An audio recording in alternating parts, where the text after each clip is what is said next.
بسم الله الرحمن الرحيم معاميشنا شرفت له كحران شركة دالس ريال استيت ولا ليال سو دوادا كسو دوادا قعم فران كسو دوادا قلب فران كسو دوادا أديك هفن أو إذن رالي قليا هدبا ولا ليال سيدا نوغا براتين با وحا مانتا مركالة إذن سو قدبينينا دول إيبا ولا ليال كسو دوادا daawasho wacan ka faa'iideysi wacan waxaa rajeynayaa inaad ka heli doontaan insha Allah tacaala walaalayaal waxaa iib ah dhul bannaan oo ah nusboos waa meesha hadda aan joogno waa dhul maasha Allah meel fiican ku yaala walaalayaal waxaan joognaa degmada Gubadley oo ka mid ah degmooyinka dhawaan ku soo biiray gobolka Banaadir dhulka iibka wadada jaayga ah ee degmada ayuu wuxuu ka yahay booska labaad ama sugunto dhulka wuxuu ku aadan yahay meeshaas hadda ooda iyo yaalaan marka soo dhawaada walaalayaal ka faa'iideysta waxaan guda galayaa xogta dhulkan iibka ah oo dhameystiran insha Allah tacaala walaalayaal ka bogasho wacan haddii aan ku bilaabo meesha uu ku yaalo walaalayaal dhulkani waxa uu ku yaalaa magaalada Muqdisho magaalada Muqdishona waxa uu uga sii yaalaa degmada Gubadley si gaar ah walaalayaal dhulkani waxa uu ku dhow yahay xaafadda ay ku taalo xarunta degmada Gubadley xarunta degmada Gubadley waxa ka xigto kaliya ilaa 6 boos soo kala dhul badda u dhow waad u jeedaan xeebta aad ay ugu dhowdahay wax 100 mitir iyo camal ayaa ka xigo degmadana dhankan hadda meesha kaamirada ku aadan tahay dhankan badda ma dhinaca kale ayay ka muuqataa oo iyadana kullee badda ku aadan waa kaasa meesha bajaajtaas gadaasheeda guryahaas muuqda waa xaruntii degmada Gubadley meeshaas waxaa ka muuqda sidoo kale masaajid guryaha ku dhisan oo ku yaala u jeedaan waa meel camiran dhinacan kale sidoo kale way camiran tahay waa meel dhinac kasta maxaa la ka dhisan xaafado qurux badan ay ku yaalaan waxa dhikarna Gubadley meeshii ugu shidneed ama meelaha ugu fiican ayuu dhulkaani ku yaalaa kaliya meesha hadda booska ku yaala boos bannaan ku dhagan yihiin laakiin markaa wax yar dhaaftid waxaa ku tegaysaa xaafado aad u shidan oo si fiican ciriiri u ah oo aad loo degan yahay marka soo dhawaada walaalayaal ka faa'iideysta waa dhul macquul ah meel fiican ku yaala haddii aan ka hadlo dhanka cabirka oo dhulkan ku fadhiyo walaalayaal sida idin sheegay waa nus boos cabirkiisana waxa waaye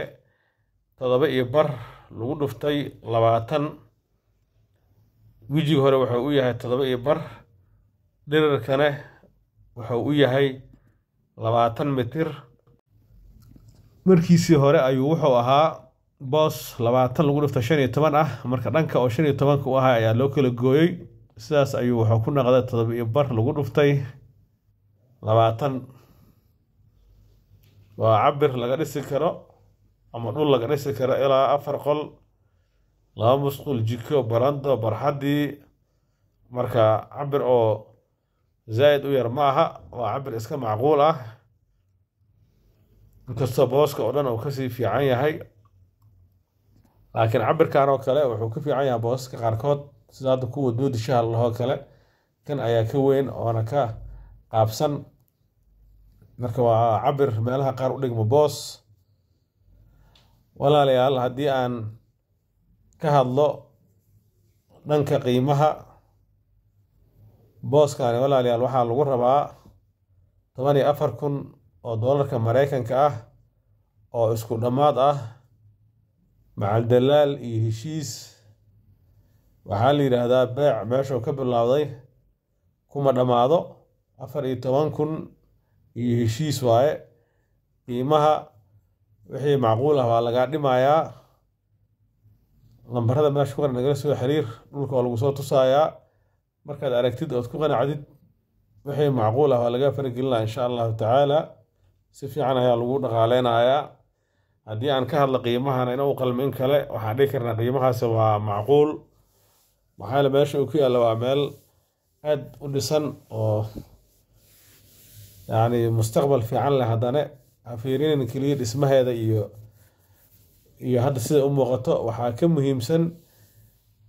نقول كمستقبل كم موضوع وعمال عسريه كان السنة دو بوس كذا وحا معقولة هنا واتقوا كونتن وحلا مده أمام اللحدن وقياسته محايا نقول بدا كدو جد كدو walaalayaal waxa uu ku dhow yahay oo dhulkan waliba qiimo u siyeelayo wadada jayga ah ee weyn ee gubadley ee xamar kaaraan dhankaas ka timaada oo mustaqbalka dhow laamiga la saarayo waliba hadda laamigeeda waxa filaaba in on the process uu yahay wax socdo marka waxa ka xiga taas 3 baloog oo kali ah jaygan degmada asagana laami noqon kara waxa ka xigo hal boos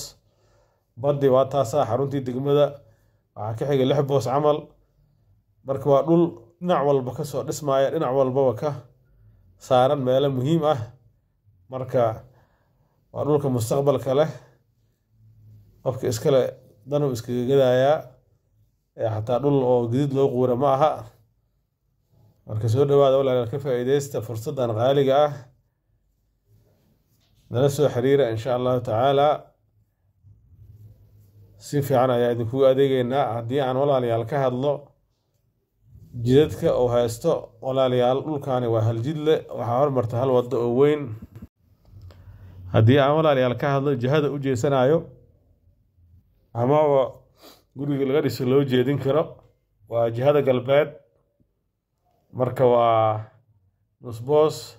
hal jidle ah oo galbeed ujeed ah walaalayaal haddii aan ka hadlo xagga dukumiintiga dhulkaani dukumiintigiisa waa uu saxan yahay wuxuu leeyahay dukumiinti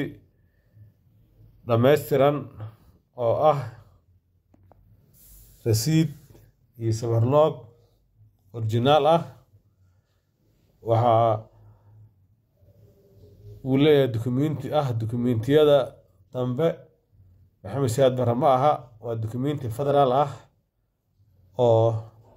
kasoo baxay dowladda federaalka ah gobolka banaadir marka walaalayaal soo dhawaada xagga dukumiintiga waa heer sare notaay alla mid ah jeceshahay ayaa lagu geenayaa si lagaaga hubiyo saxaanshaha dukumiintiga walaalayaal haddii aan ka hadlo dhulkan waxyaabaha uu idinka anfici karo dhulkan kow wuxuu idinka anfici karaa deegaan waxaa la meel deegaan ah istiraatiiji ah sidoo kale walaalayaal wuxuu idinka anfici karaa xagga maalgashiga ama bararsiga waa dhul ay wax ku kordhi karaan oo mustaqbal leh walaalayaal sidoo kale wuxuu idinka anfici karaa haddii aad dhisataan aad kiraysataan maxaa meel camiran uu ku yaallaa siyaabo kala duwan ayuu walaalayaal dhulkan idin anfici karaa soo dhawaada haddii aad soonahan iyo dhammaan degmooyinka gobolka banaadir aad dhul ku leedihiin meel alle meesha dhul ku leedihiin nala soo xiriira waa idin suuq geenaynaa hadduu beec idin yahay sidoo kale haddaa wax u baahan tihiin waa idin helaynaa insha Allah walaalayaal ugu dambeyntii waa ku mahadsantihiin daawashada muuqaalka iyo ku xirnaanshaha shirkadda Dallas Real Estate waxaa si sharaf leh idinkaga codsanaynaa inaad kanaalka subscribe noo saartaan gambaraalkana furataan idinkoo mahadsan assalaamu calaykum waraxmatullaahi wabarakaatuh بسم الله الرحمن الرحيم معاميشنا شرفت له كحرن شركة Dallas Real Estate walaalayaal soo dhawaada ku soo dhawaada gacmo furan ku soo dhawaada qalbi furan ku soo dhawaada adeeg hufan oo idin raali geliya haddaba walaalayaal sida nooga barateenba waxaa maanta mar kale idin soo gudbinaynaa dhul iib ah walaalayaal ku soo dhawaada daawasho wacan ka faa'iidaysi wacan waxaa rajaynayaa inaad ka heli doontaan insha allahu tacaala. walaalayaal waxaa iib ah dhul bannaan oo ah nusboos. waa meesha hadda aad joogno. waa dhul maasha allah ah, meel fiican ku yaalla. walaalayaal waxaan joognaa degmada Gubadley oo ka mid ah degmooyinka dhowaan ku soo biiray gobolka Banaadir. dhulkan iibka ah waddada jayga ah ee degmada ayuu wuxuu ka yahay booska labaad ama sugunto. dhulka wuxuu ku aadan yahay meeshaas hadda ooda iyo ay yaalaan. marka soo dhawaada walaalayaal, ka faa'iidaysta. waxaan guda gelayaa xogta dhulkan iibka ah oo dhammaystiran insha allahu tacaala. walaalayaal ka bogasho wacan. haddii aan ku bilaabo meesha uu ku yaallo, walaalayaal dhulkani waxa uu ku yaallaa magaalada Muqdisho. magaalada Muqdishona waxa uu uga sii yaallaa degmada Gubadley. si gaar ah walaalayaal, dhulkani waxa uu ku dhow yahay xaafadda ee ku taallo xarunta degmada Gubadley. xarunta degmada Gubadley waxaa ka xigto keliya ilaa 6 boos. sidoo kale waa dhul badda u dhow. waad u jeedaan xeebta aad ayay ugu dhowdahay. wax 100 mitir iyo camal ayaa ka xigo. degmadane dhankan hadda meesha kaamirada ku aadan tahay, dhankan badda maaha, dhinaca kale ayay ka muuqataa oo iyadana kulley badda ku aadan. waa kaasa meesha bajaajtaas gadaasheeda guryahaas muuqda waa xaruntii degmada Gubadley. meeshaas waxaa ka muuqda sidoo kale masaajid. guryaha ku dhisan oo ku yaalla waa ujeedaan, waa meel camiran. dhinacan kale sidoo kale way camiran tahay. waa meel dhinac kasta maxaa la lahaa ka dhisan xaafado qurux badan ay ku yaallaan. waxaan dhihi karnaa Gubadley meeshii ugu shidneed ama meelaha ugu fiican ayuu dhulkaani ku yaallaa. keliya meesha hadda booska ku yaalla boos bannaan ku dhegan yihiin, laakiin markaa wax yar dhaaftid waxaa ku tegaysaa xaafado aad u shidan oo si fiican ciriiri u ah oo aad loo degan yahay. marka soo dhawaada walaalayaal, ka faa'iidaysta. waa dhul macquul ah, meel fiican ku yaalla. haddii aan ka hadlo dhanka cabirka oo dhulkaani ku fadhiyo, walaalayaal sida idiin sheegay waa nusboos. cabirkiisana waxaa waaye 7.5 lagu dhuftay 20. wejiga hore wuxuu u yahay 7.5. dhererkana wuxuu u yahay 20 mitir. markiisii hore ayuu wuxuu ahaa boos 20 lagu dhuftay 15 ah. marka dhanka oo 15 u ahaa ayaa loo kala gooyey. sidaas ayuu wuxuu ku noqday 7.5 lagu dhuftay 20. waa cabir laga dhisi karo ama dhul laga dhisi karo ilaa 4 qol, 2 musqul, jiko, barando, barxadii. marka cabir oo zaid u yar ma aha, waa cabir iska macquul ah. inkastoo booska oo dhan uu kasii fiican yahay, laakiin cabirkan oo kale wuxuu ka fiican yahay booska qaarkood sida hadda kuwa doodishaha lahoo kale. kan ayaa ka weyn oona ka qaabsan. marka waa cabir meelaha qaar u dhigmo boos. walaalayaal haddii aan ka hadlo dhanka qiimaha, booskani walaalayaal waxaa lagu rabaa 14,000 oo doolarka Mareykanka ah oo isku dhammaad ah macal dalaal iyo heshiis. waxaa la yidhaahdaa beec meeshuu ka bilowday kuma dhammaado. 14,000 iyo heshiis waaye. qiimaha wixii macquul ah waa lagaa dhimayaa. lambarada meesha ku qoran nagala soo xiriir. dhulka waa lagu soo tusayaa. markaad aragtid ood ku qanacdid wixii macquul ah waa laga faragelinaa insha allahu tacaala. si fiican ayaa lagu dhaqaaleynayaa. haddii aan ka hadlo qiimahana inuu qalmin kale, waxaan dhihi karnaa qiimahaasi waa macquul. maxaa la meesha uu ku yaalla waa meel aad u dhisan oo yacni mustaqbal fiican leh haddana ha fiirinin keliya dhismaheeda iyo hadda sida u muuqato waxaa ka muhiimsan dhulka mustaqbalka ka muuqdo waa meel aas dhihi karna sanado dhow booskeeda waxaa macquul ah inuu tago 50 iyo wax la mid ah ama 60 waa qiyaasta maxaa dhul badda ku dhow jid ku dhow walaalayaal waxa uu ku dhow yahay oo dhulkan weliba qiimo u sii yeelayo wadada jayga ah ee weyn ee gubadley ee xamar kaaraan iyo dhankaas ka timaada oo mustaqbalka dhow laamiga la saarayo weliba hadda laamigeeda waxaa filaaba in on the process uu yahay wax socdo marka waxaa ka xiga taas 3 baloog oo keli ah jaygan degmada asagana laami noqon kara waxaa ka xigo hal boos baddi waa taasaa xaruntii degmada waxaa ka xiga 6 boos camal marka waa dhul dhinac walba ka soo dhismaaya dhinac walbaba ka saaran meelo muhiim ah marka waa dhulka mustaqbalka leh qofka iskale danu iskaga gadayaa xataa dhul oo gidid loo quura ma aha marka soo dhawaada walaalayaal ka faa'iideysta fursaddan qaaliga ah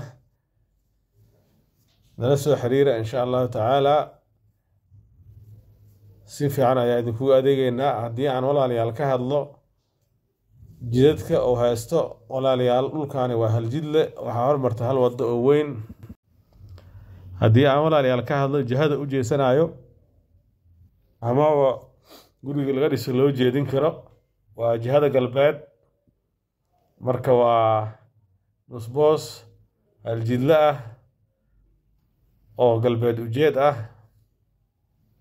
walaalayaal haddii aan ka hadlo xagga dukumentiga dhulkaani dukumentigiisa waa uu saxan yahay wuxuu leeyahay dukumenti dhammaystiran oo ah rasiid iyo sabarloog originaal ah waxaa uu leeyahay dukumenti ah dukumentiyada dambe maxamed siyaad barre ma aha waa dukumenti federaal ah oo ka soo baxay dowladda federaalka ah gobolka banaadir marka walaalayaal soo dhawaada xagga dukumentiga waa heer sare notayo alla mid aad jeceshahay ayaa lagu geenayaa si lagaaga hubiyo saxaanshaha dukumentiga walaalayaal haddii aan ka hadlo dhulkan waxyaabaha uu idinka anfici karo dhulkan kow wuxuu idinka anfici karaa deegaan waxaa yeelaa meel deegaan ah istiraatiiji ah sidoo kale walaalayaal wuxuu idinka anfici karaa xagga maalgashiga ama bararsiga waa dhul ay wax ku kordhi karaan oo mustaqbal leh walaalayaal sidoo kale wuxuu idinka anfici karaa haddii aad dhisataan aad kiraysataan maxaa yeelay meel camiran uu ku yaallaa siyaabo kala duwan ayuu walaalayaal dhulkan idin anfici karaa soo dhawaada haddii aad soonahan iyo dhammaan degmooyinka gobolka banaadir aad dhul ku leedihiin meel alle meesha dhul ku leedihiin nala soo xiriira waa idin suuq geynaynaa hadduu beec idin yahay sidoo kale haddaa wax u baahan tihiin waa idin helaynaa insha allah walaalayaal ugu dambeyntii waa ku mahadsantihiin daawashada muuqaalka iyo ku xirnaanshaha shirkadda Dallas Real Estate waxaa si sharaf leh idinkaga codsanaynaa inaad kanaalka subscribe noo saartaan gambalaalkana furataan idinkoo mahadsan assalaamu calaykum waraxmatullaahi wabarakaatuh